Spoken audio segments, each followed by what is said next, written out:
Hello everyone, welcome back to my YouTube channel. Today's topic is how I take notes with my iPad.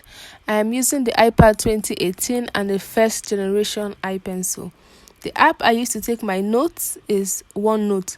I use Onenote for my note taking and I have used it even before I had an iPad because it allowed me to upload PPTs and take notes directly on it, which I consider a very important note-taking technique when in class.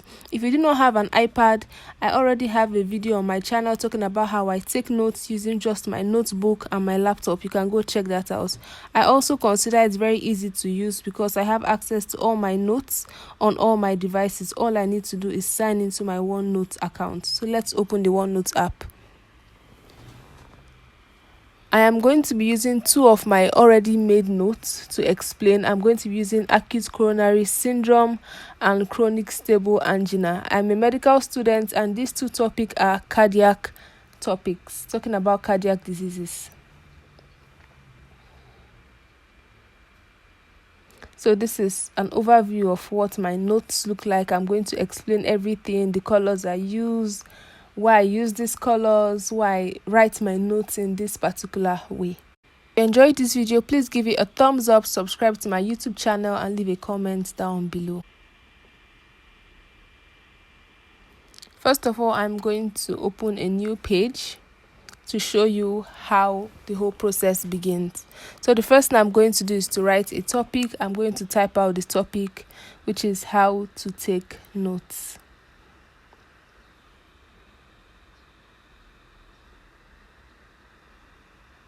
So the next thing I need to do is to select a paper style. I'm going to use the lined paper because I cannot write on a straight line without lines. Yes, I'm a child. And I'm going to use no color, but there are different color options that you can pick.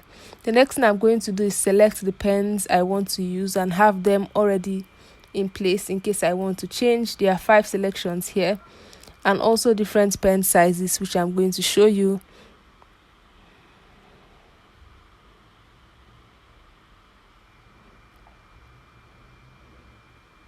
I love to use the 4th pen size. It is the most convenient for me for my notes. There are also different colors available here. You can select whichever color you want to use for your notes. I want to use this blue color. I also want to use black. So I'm going to select black and the pen I want. I want this blue highlighter, so I'm going to pick it out. I don't need this color of pen, so I'm going to delete it. And I also need a red pen. I'm going to pick this out. I also need to add one highlighter. I need the yellow highlighter. So I have 5 pens and 5 highlighters. So first thing I do is to write out the topic, which I'm going to do now. You can write out your topic and design it however you want. I'm not really into designing my notes. I just want my topic very bold. So I'm just going to do a random design for this topic. You can design however you want. It's all your choice, and whatever mood you are in, just do yourself.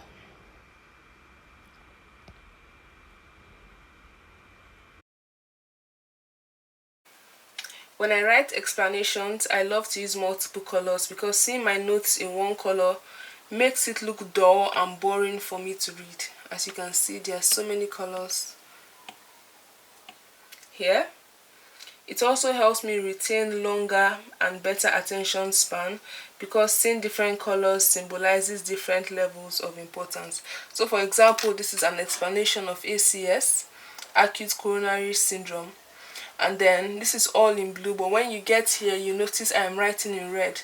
When I'm reading this explanation, I keep in mind that something important is down here in red, so I can keep reading knowing fully well that there are so many more important things down below. Something else I do is I highlight my subtopics. As you can see, this is roughly highlighted: clinical presentation that increases the likelihood to be ACS.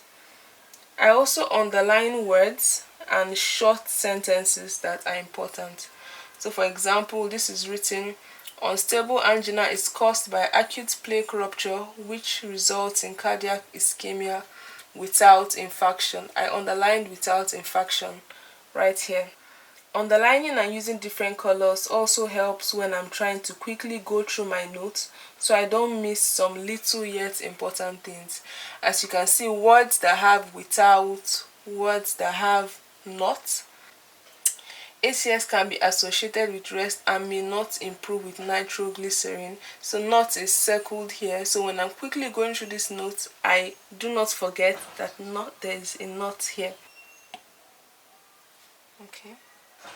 Something else I do is I use arrows. I use arrows for further explanation of words and sentences that I may not understand. So for example, angina, chest discomfort caused by myocardial ischemia. So in case I forget what myocardial ischemia is, I have a small explanation right here which says imbalance between myocardial oxygen demand and supply. And I also have more arrows for further explanations. So using arrows really helps me. So for example here, what test do you use? The goal is to get the patient's heart rate to 85% of their maximum predicted heart rate. So I underline maximum predicted heart rate here. But how do I know what the maximum predicted heart rate is? So I used an arrow here and I also wrote based on the age, that is 220 minus the age. So I used an arrow here to show me how to get the maximum predicted heart rate, which is this. As you can see here, medical management, I have anti-anginal meds and beta blockers are the first line therapy for stable angina. I underlined beta blockers here and I also wrote the effects of beta blockers. As you can see, lowering heart rate, contractility, decreasing myocardial oxygen demand and episodes. In case I'm ever reading this and at that moment I forget what beta blockers and I forget the physiological functions of beta blockers, I have it right here to help me remember. As you can also see, I wrote for calcium channel blockers right here. I used an arrow and I also wrote what calcium channel blockers do: cause vasodilation of coronary artery and decreasing myocardial contractility. Also here, as you can see, sublingual nitroglycerin is the first line treatment for angina episodes. I also used an arrow here to remind myself that this should be taken every 5 minutes for a total of 3 doses and can be taken prophylactically before physical exertion. It is your note and you have to write in a way and language that you understand. So if you love drawings, you can draw. If you love charts, tables, pictures, you can do whatever you want. This is your note. Your notes do not have to look beautiful. What matters is that you understand what you have written. Something else I like to do is give enough space, which makes my notes look easier to read and gives me the illusion that it is not a lot. So as you can see, I give space in between some lines. There's space all around my notes. It makes it look easier, makes it look less and not so compact.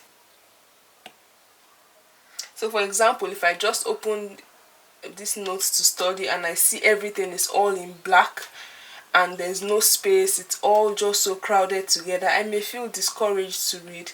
But giving space all around helps me, know that they're just little sentences and it's going to be easy for me to read and understand. I also use asterisks to help myself remember things that I always mix up or forget. So for example, I use asterisks here and it says ACS is very life-threatening and that is why the evaluation and management are done simultaneously. So I used asterisks. And also I used asterisks here to remind myself that thrombolytic therapy is not an option for NSTEMI or unstable angina. You also notice I write in short form sometimes because, like I said, this is my note, so I write the way I understand and this is good for me.